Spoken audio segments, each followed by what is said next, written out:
Hi, I'm back with my final part 3 video on burnout. This is under challenged burnout. Now if you saw part 1 burnout, which was on overload burnout, and the second part which was on neglect burnout and how to overcome these, then this is the final part of 3 types of burnouts, and it is all about the under challenged burnout.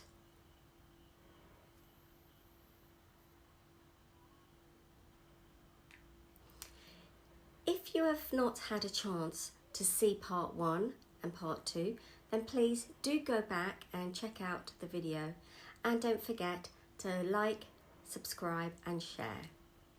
Now before I dive into the under challenged burnout, let me give you a quick brief recap of overload burnout and neglect burnout.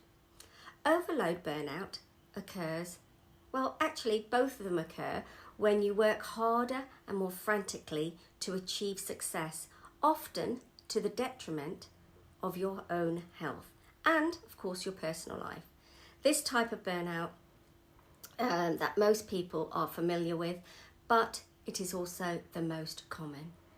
Now, neglect burnout is the worn out subtype. This is called neglect burnout because it can result from feeling helpless in the face of challenges. Neglect burnout occurs when you aren't given enough structure, direction or guidance within the workplace. So you may find it difficult to keep up with the demands or otherwise feel unable to meet those expectations. Over time, this can make you feel incompetent, uncertain and frustrated. Remember to like, share and subscribe. So let's dive right in to under challenge burnout. What is it, and signs to look out for, and how you can address it. Now you might be surprised to find out that burnout can result from doing too little. Yes, that's right, from doing too little. Under challenge burnout could be considered the opposite of the overload subtype. It occurs when you are bored and not stimulated by your job, which leads to a lack of motivation.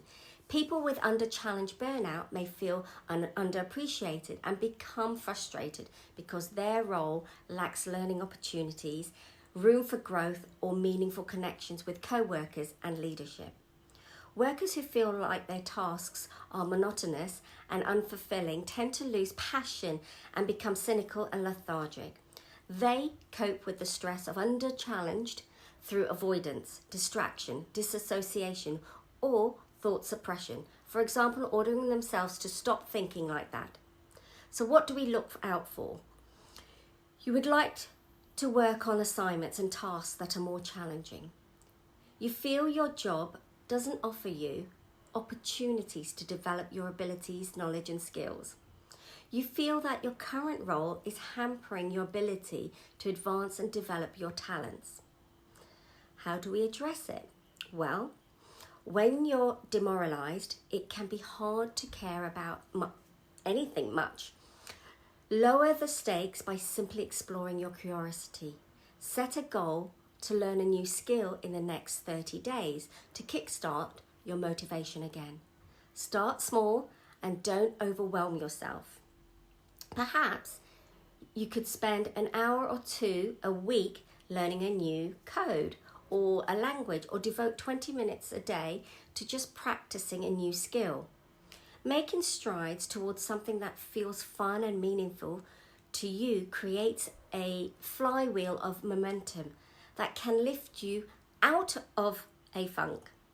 Even if the skill isn't directly related to your job, you'll likely find that the positive energy spills over to reinvigorate your passion for your work, or that it inspires your career to move in a new direction. You might also try job crafting to turn the job you have into the one that you want.